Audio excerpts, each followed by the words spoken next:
Okay, so what's going on today is we have this big section above our shed of just noxious weeds and briars, and I don't know if it's sumac or what those little trees are. And so we're gonna get all this stuff cut down. That's what Frank's working on now. Get this cleaned up so that way throughout the summer I can just come through here with the mower and get this mowed nice, and we don't have all this crap here. So what we're gonna do is he's gonna mow it, then he's gonna take the trees, he's gonna cut the trees off about like waist height. We're gonna come through with the tractor and pull them out. Then we're gonna haul this. This is actually an old sprayer with a wooden box, which the wooden box kind of just rotted away now. So that's gonna go to the scrapyard. And then this truck, we actually over the years had quite a few people who wanted it. So I think what I'm gonna do is put it online and try and sell it, because it's not really doing us no good here. And I think somebody could fix it up and make it nice. I mean, it's gonna take a lot of work because it's kind of in rough shape, but it could be nice if somebody put the time into it. So we already got everything here. He's push weed whacking right now, and then once he gets the chainsaw out and cuts these tops of the trees off, he's gonna put them on the dump trailer, which is then gonna be taken down to the ditch, and we'll just unload them down there. So it's gonna take some time because, like I said, these briars are extremely thick and heavy and nasty. So it's really eating through the string pretty fast, even though it is a push weed whacker with string that's like this thick on it.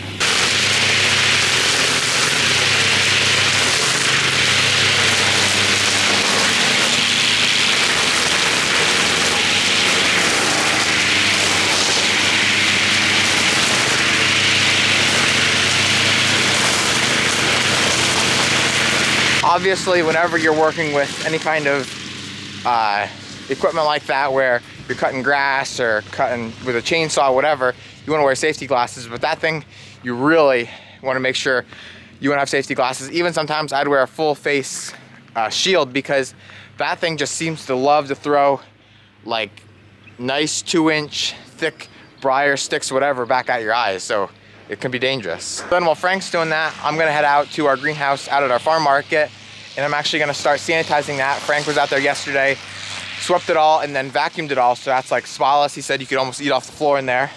So that's really good. I'm gonna go out and sanitize it, and then probably within the next couple days, we're gonna start hauling plants out there, like strawberry plants and stuff like that. It's pretty far away, but just for reference, that section right there above the tip of my finger is what Frank's working on, and that's what it looks like now before anything is started. All right, so I'm out here, got all my fans turned on because it was about 100 degrees in here or more. I got my jug of Oxidate.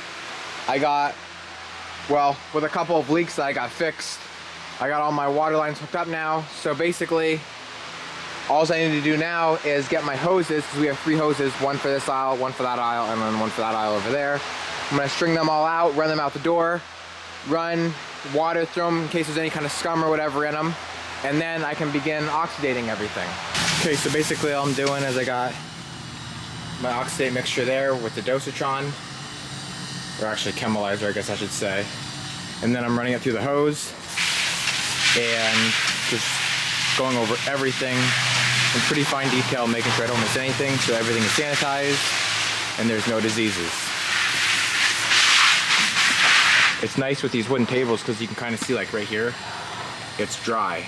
So that means I missed that and gotta go right over it. So I'll go down one side, up the other, make sure everything is good, and then I'll move on.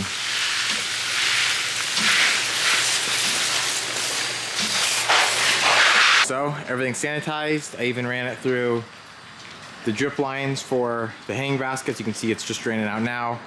It's actually starting to dry up a little bit in here, which is okay. I want it to lay wet for a couple hours if possible to let it really sanitize good, but I'm done. Time to head home. Okay, so here we are now the next day. Frank has got the dump trailer loaded up with all those little trees, and you can see it looks a lot different. Right here is all the stumps that we told him to leave, because now we're gonna come in here with a skid loader and a chain and pull these out. That way they can't keep growing back. Then we're gonna come in here with a skid loader, level this out, and hopefully then plant some grass seed, and we can actually mow through this whole section now instead of having to go all the way around the shed to get over just this little section. So pretty exciting. It won't take too long. I'm not sure what I want to do about this truck yet. You can kind of see it's in pretty rough shape. But there is people out there that I know for sure could fix it up, but it would take a lot of time. I mean, the hood's already popped here for me. You can see it's pretty rough. I don't know. I would love to restore it. I think it would be awesome, but I don't have the time or the place to store it for that long, so I just don't know. I do love this emblem on the front here though. The lights are cool. Got another Chevy emblem on the side. Got these old mirrors. Inside there you can see it's pretty rough. The headliner's coming down on top of the steering wheel. I don't know if it opens. Well, it opens a little bit. You can kind of see in there. So I don't know. Like I said, it would be a great project, but I don't know if I'll ever get to it. So anyway, first thing we're gonna do, get around all these. We're gonna try and be as careful as we can, but we gotta get these pulled out to even ever move this thing. So that's what we're gonna do. We didn't wanna cut them off flush just because I know for sure they're gonna grow back.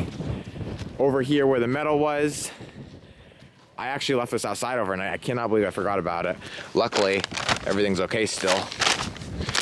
Here's my grass seed. I wanted to level it out a little bit with a rake because the mice are underneath it, and then spread some grass seed there. So that's the plans, hopefully for later on today. Right now, I have to get the skid loader and go down to the potato storage. We have, I think, 4 bins left.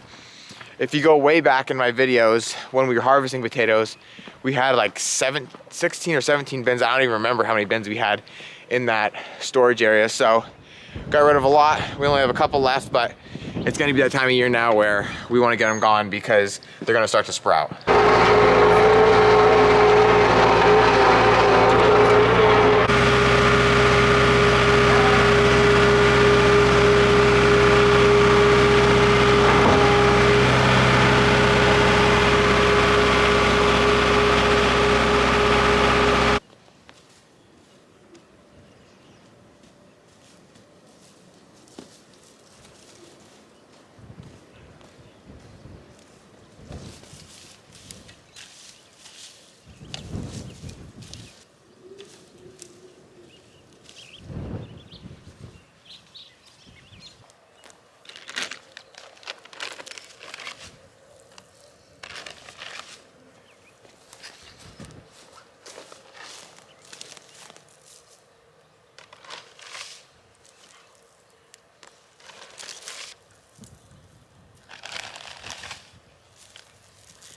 So it's leveled out, and I'm not really no grass expert, so I think that's actually really heavy with grass seed, but I want to have a good stand, so hopefully that'll be okay. I don't really know, but now it's time to cover it with some straw and let nature take its course.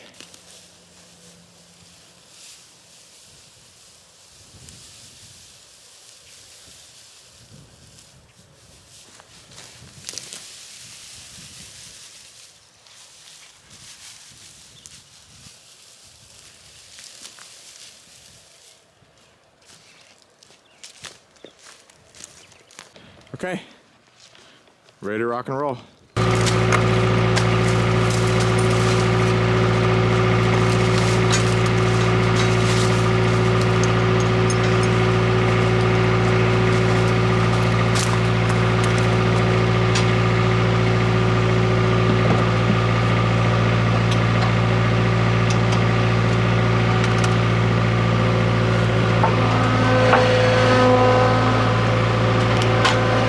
So I'm actually having a lot of trouble pulling those stumps out with the tractor.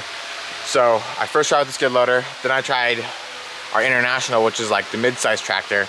Now we're gonna have to move into the big John Deere, but that needed my help over here. We're loading up our strawberry plants because our greenhouse is getting to be too full and they're gonna transplant again on Monday. And if they try and transplant any more, we're just not gonna be able to fit it. So all this stuff has to get out of here. We're gonna pull the strawberries out of here. This soil pile is gonna really get a lot smaller. and then we can fill a lot of this area. And then eventually this soil pile will be gone and we'll just have that tub here, and we'll just work out of the tub to finish off the season so we can fit everything we need to. So we just got all the strawberry plants unloaded. There's a little over 400 here. We still have more to do, but this is all we have done for right now. That's what they look like. And it's actually the same exact plants that we plant for our pick your own strawberry field. Some of them are. We have a couple different varieties. And then over here in these gallon pots is the rhubarb. You can't really see them because they're underneath the soil, but you can kind of see that little bump there. And I think that's all the rhubarb, but there could be a couple more coming yet.